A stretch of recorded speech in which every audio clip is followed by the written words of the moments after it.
نحمده ونستعينه ونؤمن به ونتوكل عليه ونعوذ بالله من شرور أنفسنا وسيئات أعمالنا من يهده الله فلا مضل له ومن يضلل فلا هادي له وأشهد أن لا إله إلا الله وحده لا شريك له وأشهد أن محمدا عبده ورسوله.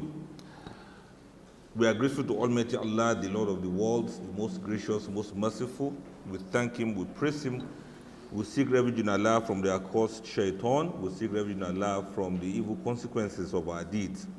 Whoever Allah has guided, there's none that can mislead. And whoever has gone astray, there's none that can bring the person back to the path of guidance, except Allah subhanahu wa ta'ala. We give thanks to Allah for all things at all times. May the peace and blessings of Allah be upon the best of all mankind, Muhammad sallallahu alaihi wasallam, his household, his companions, and all believing men and women from now till the day of judgment. Assalamu alaikum wa rahmatullahi ta'ala wa barakatuh. Today is a good day, today is a happy day. The goalpost, that title suggests something about soccer, something about football.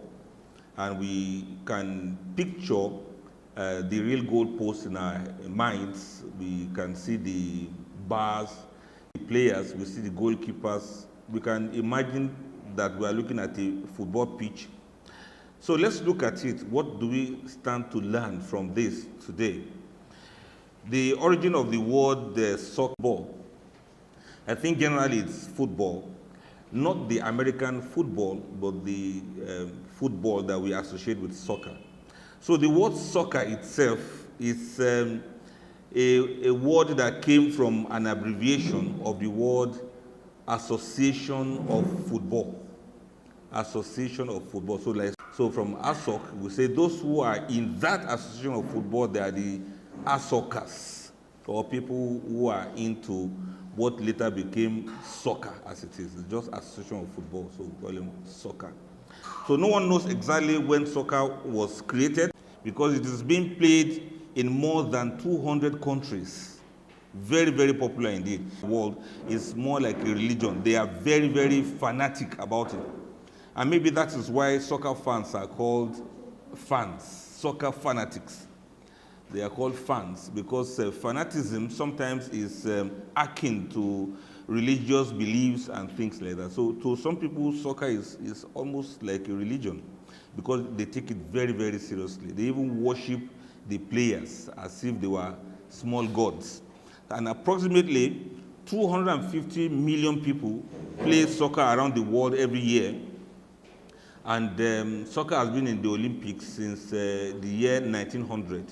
So it has also been a Paralympic, the ones played by people who have special needs and special appearances.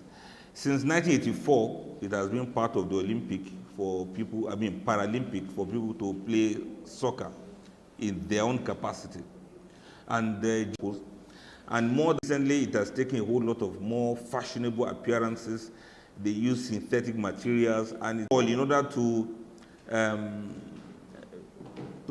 measure how many times the balls are kicked or headed or thrown into the net, or how many times it's able to these crossbars, these goalposts, and we have it as it is.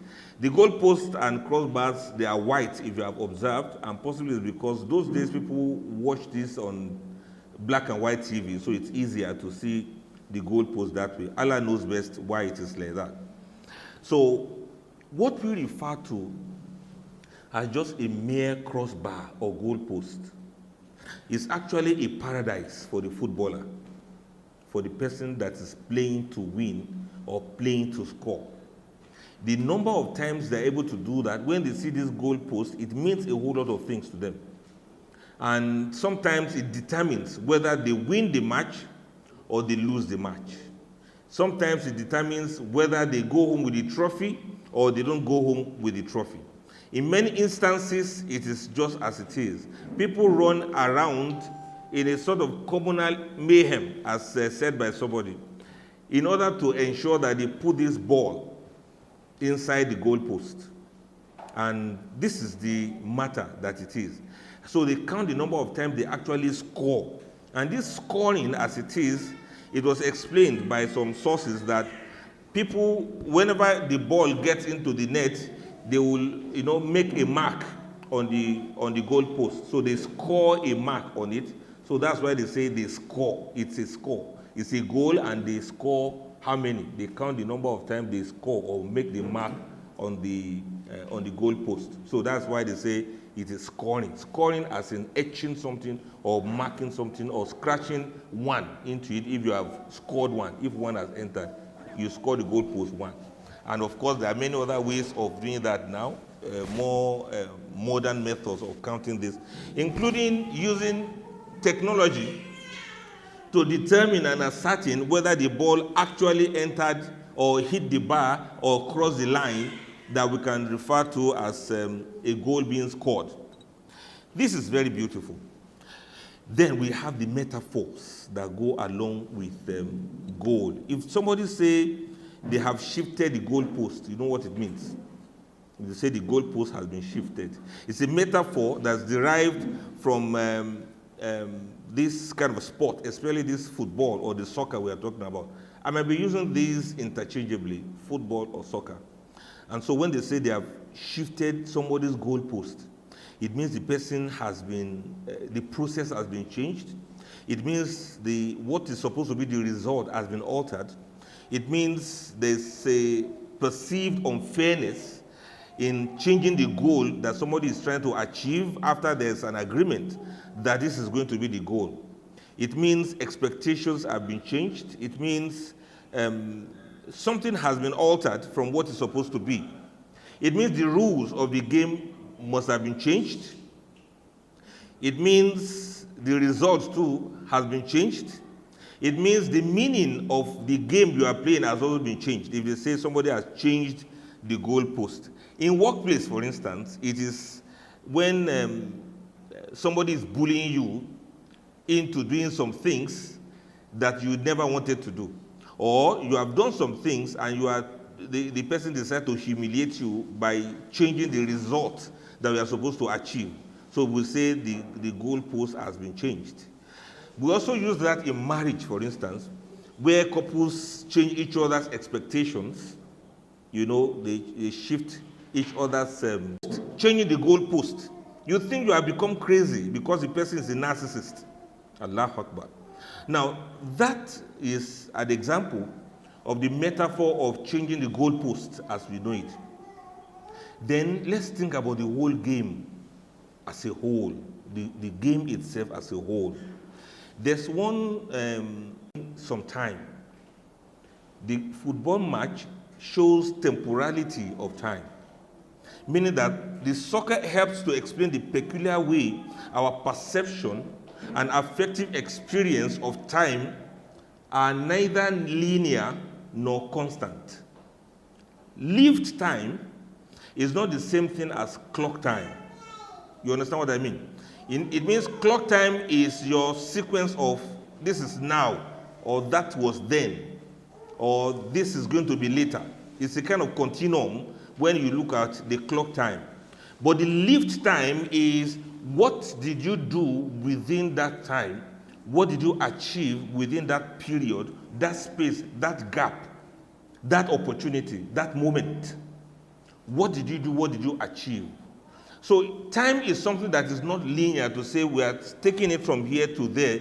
It is not governed by the clock. The real concept of time is shaped by a lot of things. The environment is one of them. The world that we are inhabiting at that particular time is another thing that will let you know, that will let you have the experience of time.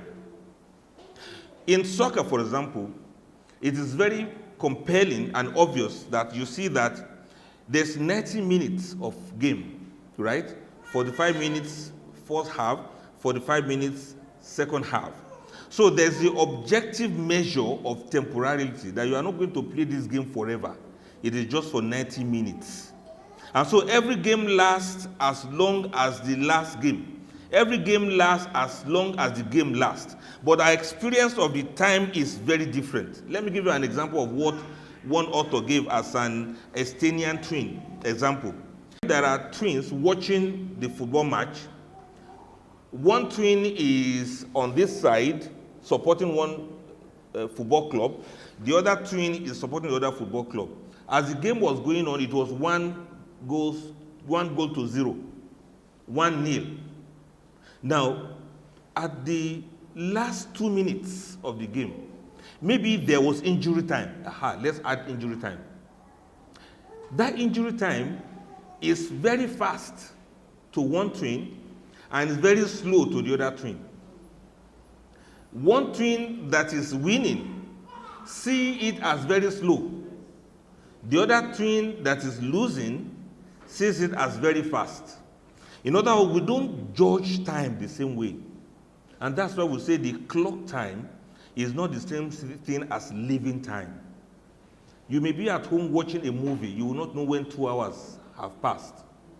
But someone who is in the hospital, struggling with one form of pain or the other, knows that 2 hours is a long time. Especially if they say, sorry, the doctor that will treat you will be here in 2 hours' time.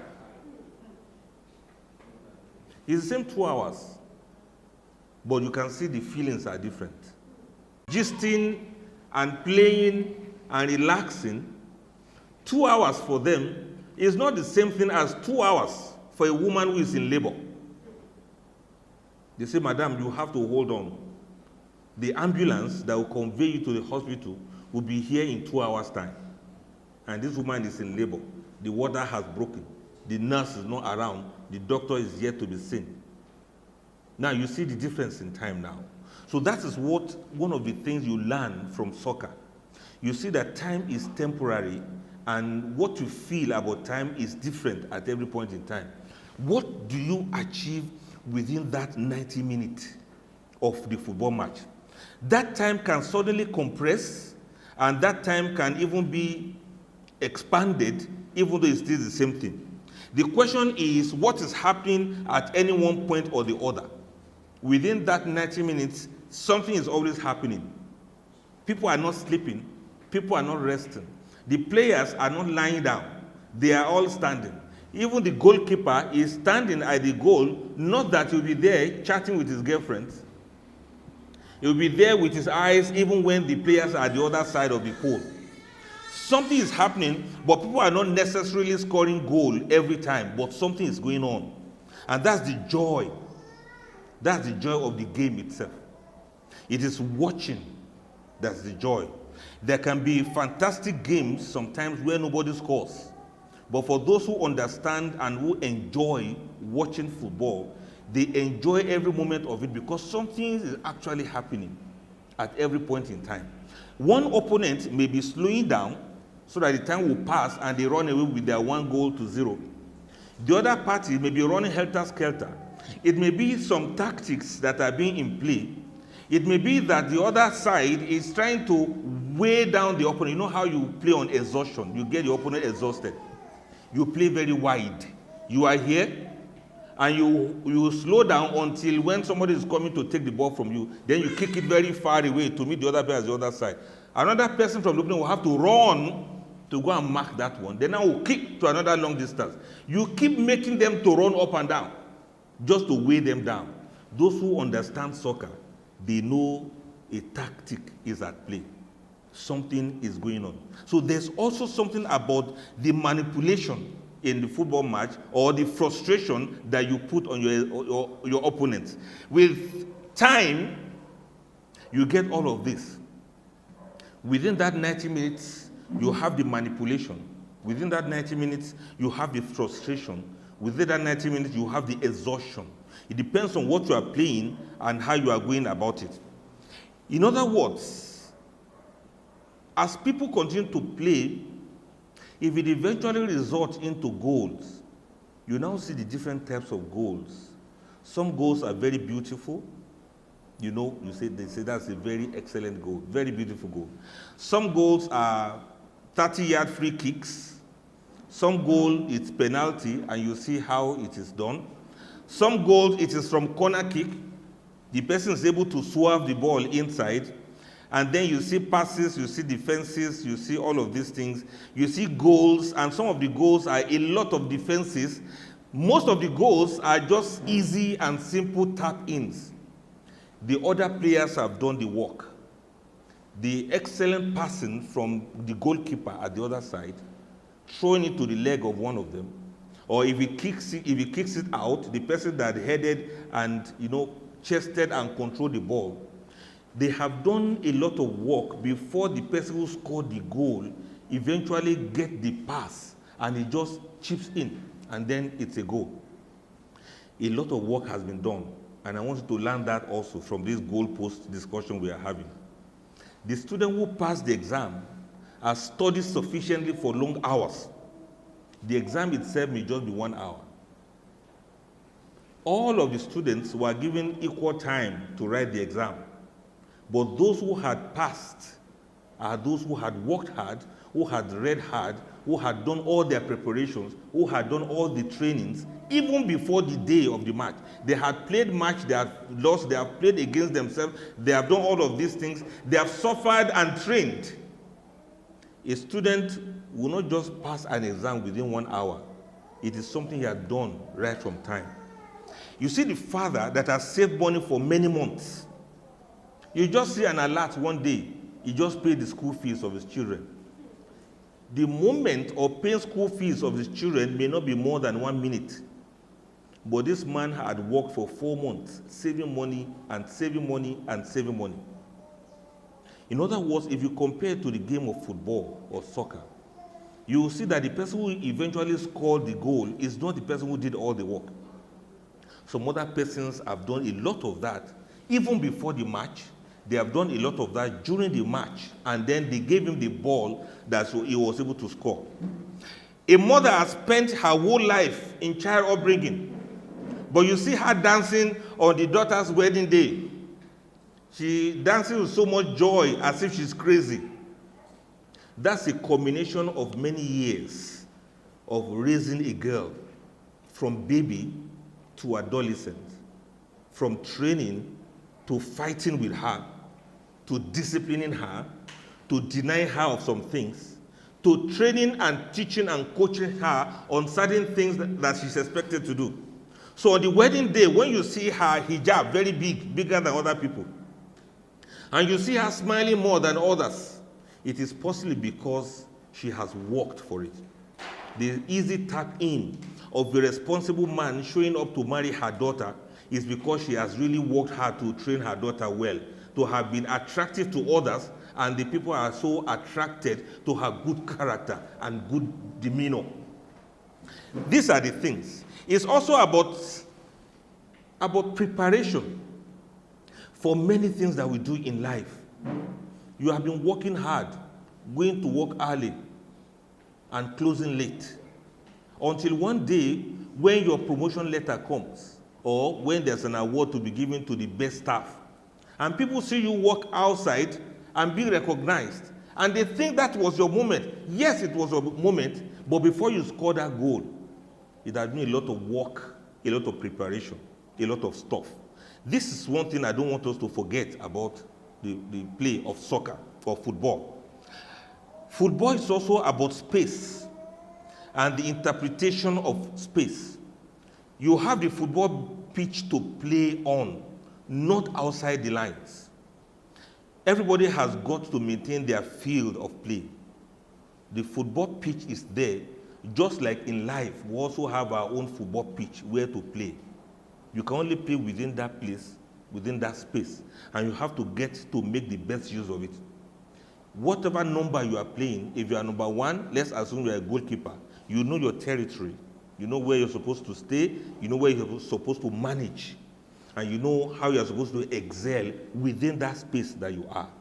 If you are number 10 or number 9, or you are an attacker or a defender, or number 4, whichever one you are, you got to understand you only have the football pitch to play, no matter your number. Even if you are number 0, you don't play outside the lines. You play within what you have. A fundamental part of what it means to be involved in soccer is an experience And this experience is in watching and being watched. In watching others and being watched. This is how we play the game of life. The spectating part is not auxiliary, it's not ordinary. It's a fundamental part of the experience for both the players and the fans or the spectators. People talk about the spectators sometimes as 12th player because, apart from the 11 that are playing in one part of the teams, the 12th player will be the spectators. Let me unpack what I'm saying for you to understand very well. What I mean is, in the game of life, you are playing, people are watching you. You are also watching others play. It's dual thing you are doing here as a game player. As you are looking at others, other people are looking at you. How you play and how they play, one is going to influence the other. So when I talk about the 12th player, I'm referring to spectator and the fans. The fans can fundamentally affect what happens in a game. And this is why there's what we call home advantage, which is the most mysterious thing. Because why will it matter? It will matter because the presence of the fans will have effect on the game. If the fans are cheering you up, you are likely going to do well. If the fans are booing you down, it's likely going to affect how you play. You may be playing well in your own opinion, but if you surround yourself with fans that do not appreciate your running up and down, if you surround yourself in life with fans that keep booing down instead of cheering you up, scoring life goals will be very, very difficult. If not sometimes almost impossible. Bring it to marriages. Are you a hero to your spouse? Are you a hero to your wife? As the man running up and down, is your wife cheering you up or she's booing you down?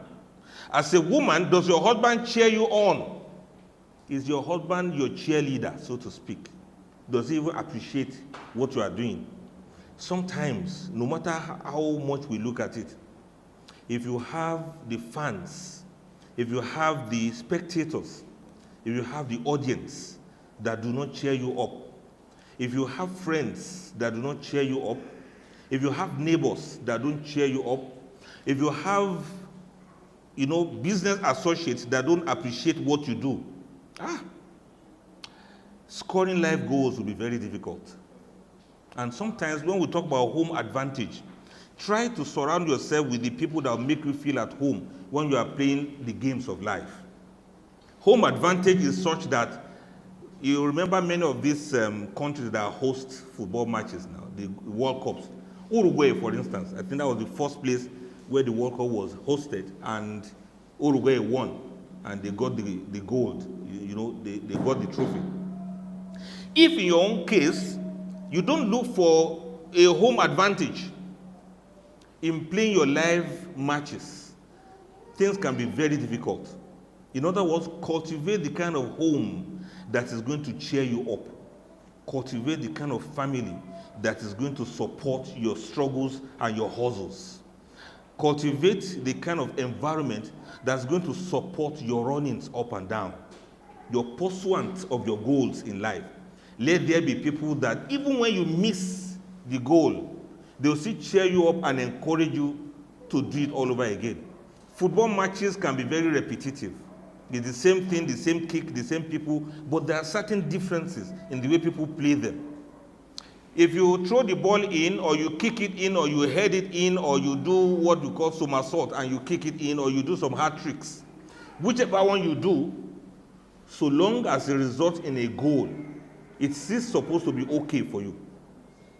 Whichever direction the ball comes through, it is still a goal. There should be people that will see that you kick over the bar, yet they will encourage you to try it again. Because that over the bar may be the one that will eventually come in and the goalkeeper will not be able to catch it.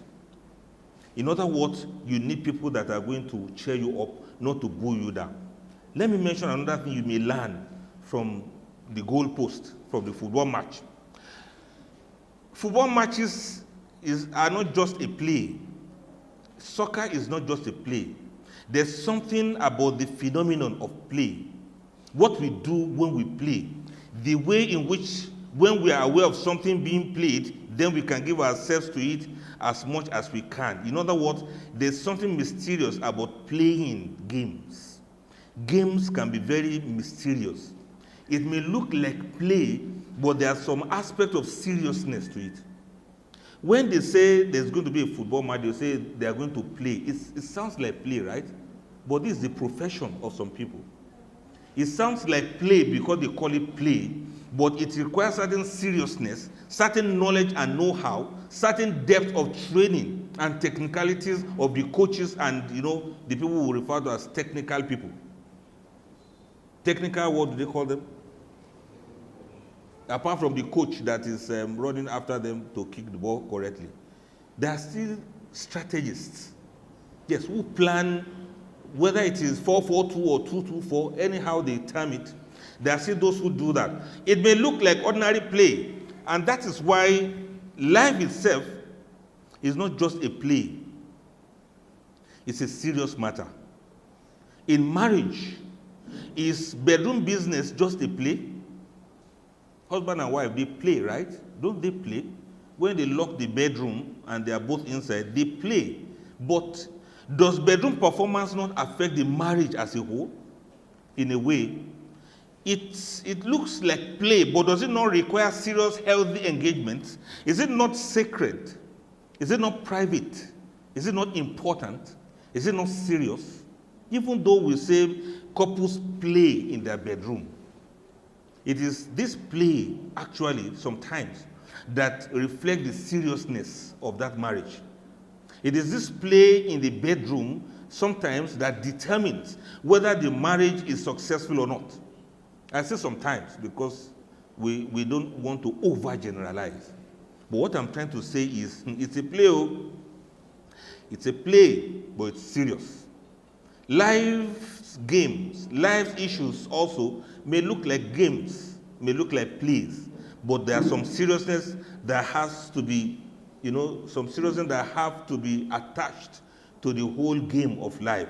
The way people often play soccer better is when they are immersed in the flow without even thinking about it. When you see the footballer or the player seem to have merged with the ball itself. In fact, between him and the football, there's a control and there's a preemptiveness between them. The ball is coming to him. He knows where the ball will land. He knows how the ball is rolling. He knows how to control it. He knows whether to chest it and knee it. He knows whether to kick it or head it. He is making direct interaction, a kind of conversation between him and the ball that is coming. There's a kind of calculation as he's having the ball between his legs, as he's running with the ball, as he is trying to dodge the opponent, as he is trying to dribble the opponent, and he's also trying to calculate where his teammate is for him to pass the ball vis-a-vis where the goalpost is and the attention of the goalkeeper. It's a serious matter. It is like a play, but at a point the flow comes in. And then you see how these players, how they run, how they calculate, how they miss sometimes, how they pass sometimes, and how they stay sometimes when they have to stay, how they let go sometimes. He wants to score, but he has seen that if he tries to score by himself, there may be an attacker and there may be an obstacle, so he can let go. He will pass to another person that can do a better job. It's a whole lot of things. It's not just play. The same thing with the matters of life. The same thing with the games of life. You may let it flow.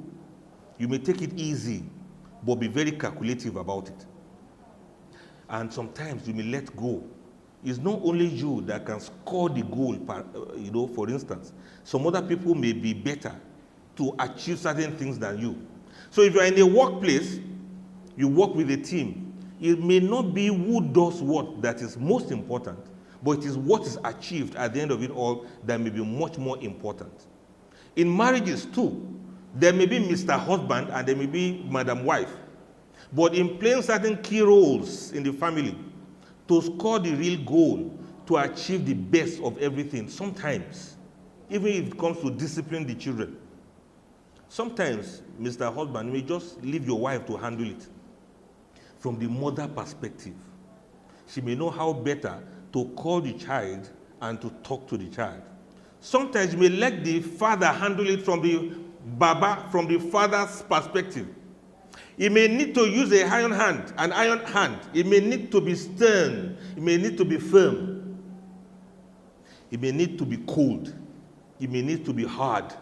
It may need to do any of these things. Sometimes it might need to smack your child. Sometimes it might need to discipline that child. Sometimes your husband may need to deny the child something if you must achieve the goal. It is not really to say it must be done in this particular way, but the reality is that you have to understand exactly what you are looking for and what kind of goal do you want to achieve in child upbringing. And that's just an example. Then another thing you must take notice of is, what is your focus? What is your focus in this match that you are playing? What is your focus in the game that you are playing? What do I mean by this? You need to develop the ability not to focus on only the goals, but also on the process. And when I say this, there are two schools of thought about this. There are those who see football as a gesture in the service of beauty. You know, they have the idea of a romantic aestheticization of football. That is, they see football as something very beautiful. The way you wear the jerseys, if you look at the story of jerseys that people wear, the way they started from wearing just ordinary things to things that are colorful, to jerseys that are designed, the way the jerseys are branded. Sometimes you see the names of some companies that are sponsoring some part of the game. Sometimes you see the names of the footballers themselves, written somewhere near their number. All of those branding and everything, the colorful appearances, the ceremonial ways that we approach scoring of goals, the way a footballer will score and he will somersault to entertain the spectators and to celebrate the victory of scoring a goal. All of these are meant to be beautiful. Some people look at football matches as that. Let it be beautiful. Let it be nice. Beautiful passes, excellent dribbling, and very nice scoring. Simple passes and very nice shots. All of these things are supposed to be beautiful. The way the goalkeeper would dive, to catch the ball. This is supposed to be beautiful. We are supposed to be entertained. This is how some people look at football match. But some other school of thought said it is not like that. Football is supposed to be dirty. Sometimes it has got to be compromising. Sometimes you have got to focus on winning. You've got to focus on scoring the goals or you go home. Score goals or go home. For some people, it's all about how many scores. It's not, they don't care how many legs were broken. They don't care how many people were injured. They don't care how many people were carried out on stretchers because they were injured during the football match. They don't care how many yellow cards they get. All they want is that they must score and they must win and they must get the goal. It appears that these two opinions are two sides of a coin in some ways. But the thing is, in your life, how do you approach the soccer of your life? Some people see it as something that is beautiful. That means just live a beautiful life. Play by the rules. Don't commit crimes. If you are working somewhere, just do your best. If you are promoted, fine. If you are not promoted, at least you derive the pleasure in service. But for some others, it's a do or die thing. In a place of work, they don't mind to plot the downfall of a colleague. They don't mind to work against even the progress of the company so long as they are going to be praised. They don't mind to sell their companies. They don't mind to sabotage the effort of their colleagues. They don't mind to do things that's going to spoil the whole process just for them to score goals. This approach to life, some people bring the same thing even into the marriages they have. For some, marriage is supposed to be a beautiful experience where the husband and wife love one another, where they do things together, where they watch or look after one another, where they watch the back of one another, where they are not desperate in scoring goals. They are not desperate in winning arguments. They are not desperate in being right every time when it comes to matters of squabbles and quarrels. Where they don't hurt one another just to score a point. Where they don't lie, cheat, or deceive one another just to be seen as a nice person. The approach to football is the same approach to families and marriage matters. For some people, it is a battleground to be married. And you see husband and wife scheming against one another, plotting lies against one another.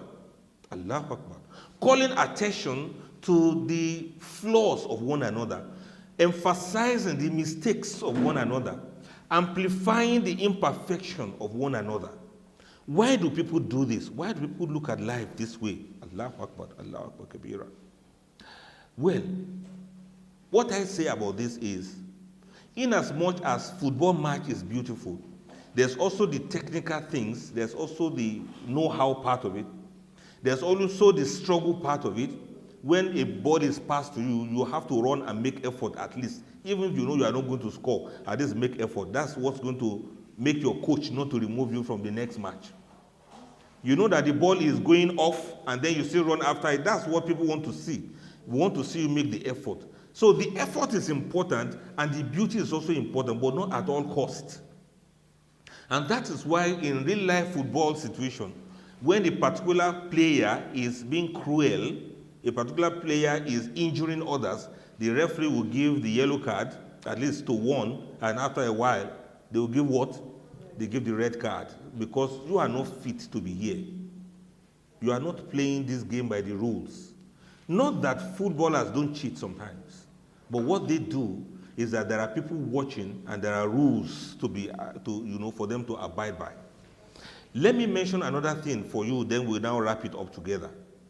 A further analysis of football match shows, just like in real life situations, there are numerous skills that should have prevalence in what you do.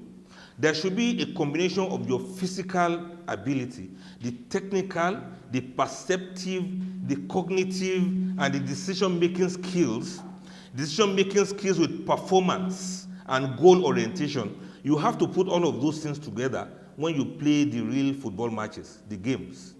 The same thing when you play the games of life. You also need to have technical know-how. You need to have the wisdom. You need to understand what is going on. You need to analyze your opponents. You need to understand that some people are actually playing against you.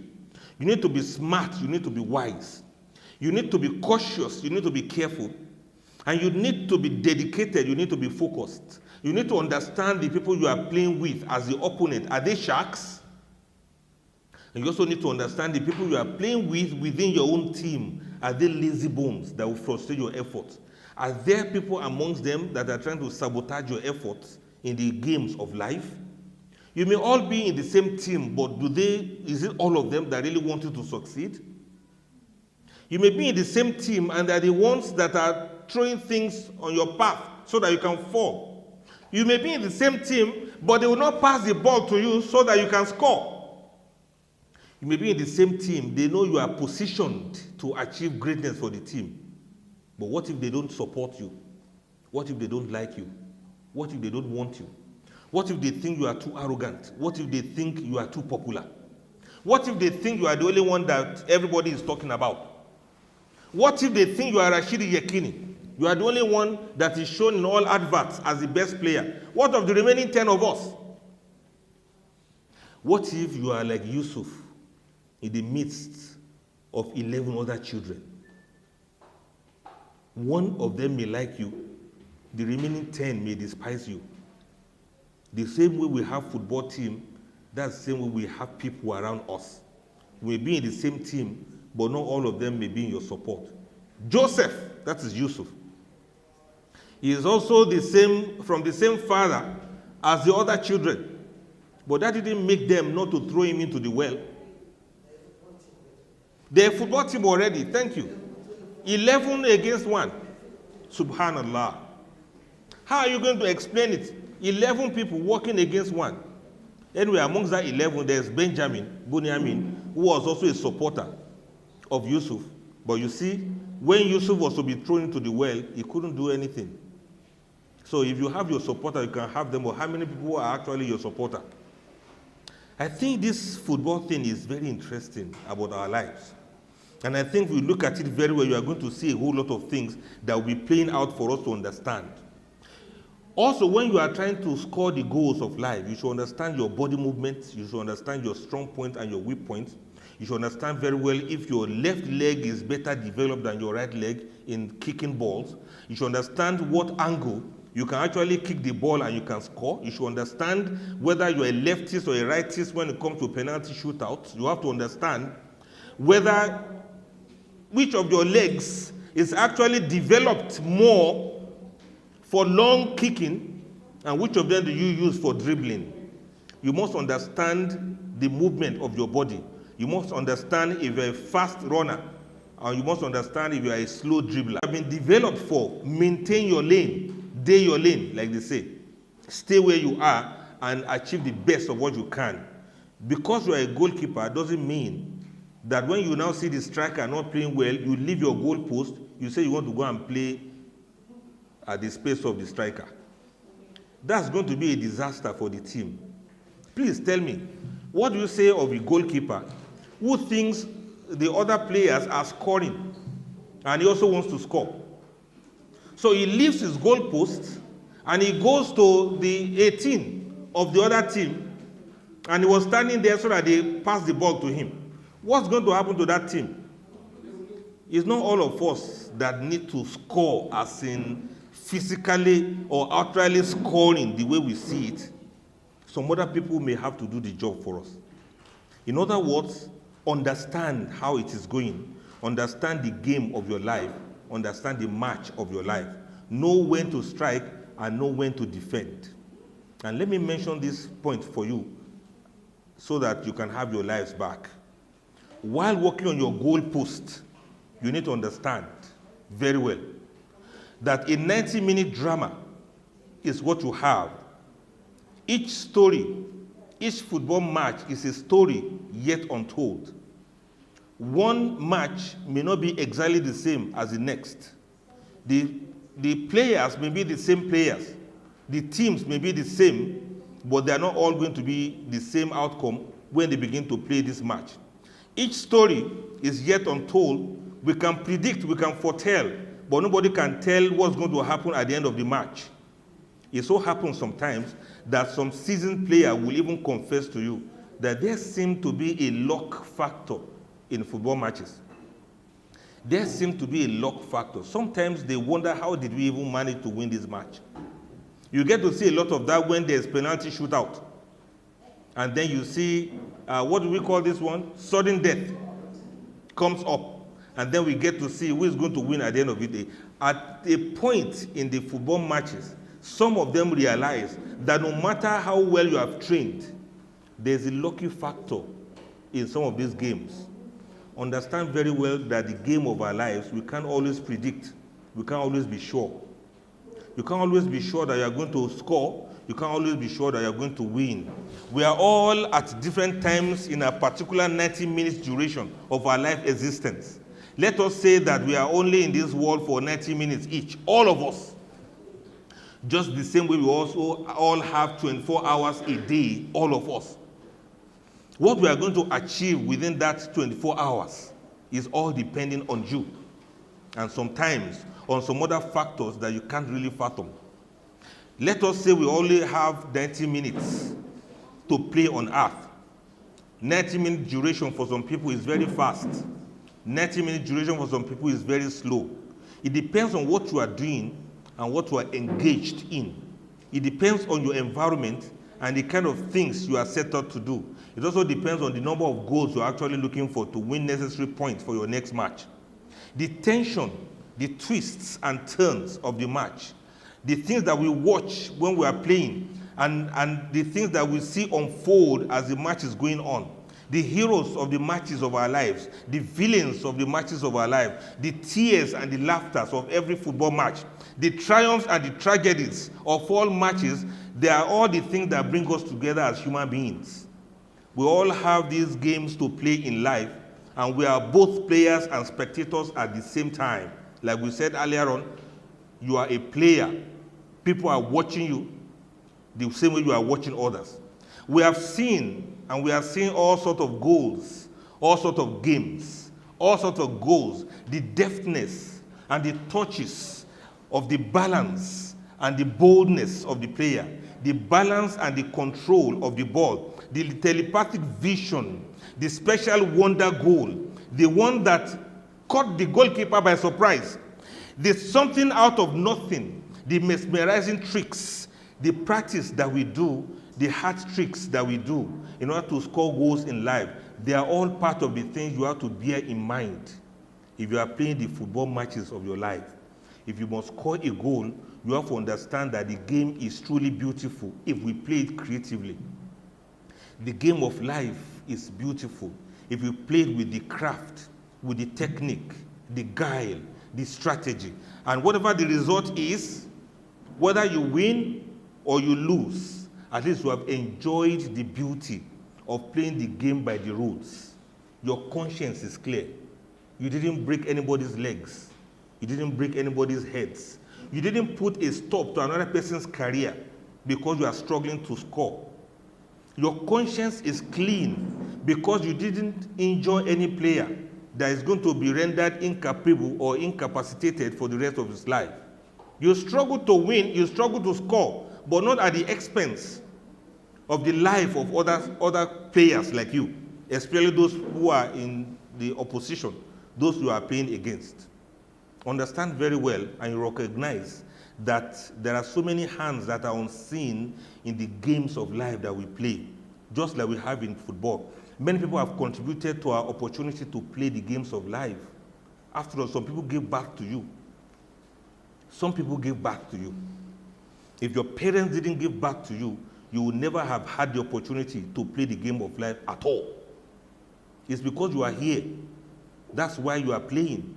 What if they didn't pick you? What if you were not born? What if you were not brought up by them? You have to appreciate those people that contributed to your opportunity to play the games of life. You have to appreciate the boot scrapers, the people who kept the boot and they kept washing it, the people who pushed the mowers and those who made the field to be very level and green, the people who pushed the mowers and the water sprinklers, the grass growers, the ones who keep the pitches clean, the ones who paint the white and green, who paint the white of the marks on the green of the grass, those who serve food to the players, those who serve in the canteens, all of those who work unseen, those people that you don't know that they've contributed, you must look for them and appreciate them. If some people didn't take care of the football pitch before you came, I wonder where you are going to play. What if the grasses that you see are actually thorns? I don't know if you are going to play there. What if some people didn't provide the boots that you wore to protect your feet in playing the games of life? What if some people didn't ensure that there were no thorns inside those boots with which you are running about and you are shining everywhere? You have to appreciate even the traffic directors, those who pick the litters, the rubbish collectors, all the stewards, all of those who cooked for you and you ate, all of the information sharers, those who laid the tables, those who connected the cables, those who put the things in place for you, those who help, the ones that help, those that help, those that help you. You must remember them. You must appreciate them. There are those who show you the seats. There are those who made your day to be complete. There are those who actually trained and educated you. In playing the games of life, some people showed you the way. Some people taught you the rules. Some people showed you the game. And some people ensured that your welfare is taken care of. Those who contributed to your training as you were growing, those who ensure that you are upright, those who ensure that you are healthy, those who ensured that you don't have ulcer, those who fed you at the right time before you grew to become who you have become, those who took you to the hospital, those who that you called when you are in trouble, when you are in crisis, those who are always there to support you in one form or the other, from primary education to secondary, from secondary to tertiary, from tertiary to those who showed you where you could get a job, from all of that to those who show you the sweetheart and the darling you eventually married as your husband or your wife. All of these people are part of those who contributed to the games of our lives. You must appreciate them. Just like in normal football, the ones who iron the flags that we see flying, those who unfold the nettings, those ones who paint the goalposts white, those people who attended to you, don't forget to remember them. Appreciate those who cheer you on year after year. When you pass exam, when you sat for exam, when you wrote your continuous assessment, the teachers who told you well done, the teachers who patted you in the back and said, yes, your essay was right, the teachers who looked at you and said, yes, you did well, but you need to do more. All of these are part of those who cheered you up, and they made you to become who you are today. The sacrifices that they all made, the commitments that they all took, those who shout out from the stands, those who cheer you up, those who applauded you, those who clap their hands, every woman, every man, every grandfather, every grandmother, every neighbor, every sibling, every Uncle Abubakar, every Auntie Mariam, every nephew, every nieces, every cousin and brothers and sisters, all the clan, all of the Jama'ah in your mosque, all of the people that surround you. If these people were not there in your life, you could never have scored any goal of life. If for any reason or by God's will, you are able to score some goals in life, never forget all of these unseen hands that were around to cheer you up, including those who gave you troubles, including the teachers that caned you when you were in school. Yes, including your boss that threatened you with sack letter, including those who eventually sacked you and made you leave the place to go look for something better with your life. These are part of the unseen hands. Don't think anything went by accident. All of them need to be respected and they need to be appreciated. All those respected names who did wonders in our lives as we grew up, they changed the games for us. Those memories that we can relive again and again, those foundations of our past lives, they build to lead and build to last all of these things that we're enjoying today. We must immortalize them. We must remember them. Those who toiled and gave their all, those who fought every single battle for us, those who answered every call, those who always understood, even when we don't understand ourselves, those who are ready to listen, even when you really had nothing to say, those who are ready to offer guidance when they saw you going astray, those who played with us, those who helped us to make those grades in life. We never could have played alone by ourselves on the pitch of life if these people were not present there for us. Those are the people who got our dreams to be lived into reality.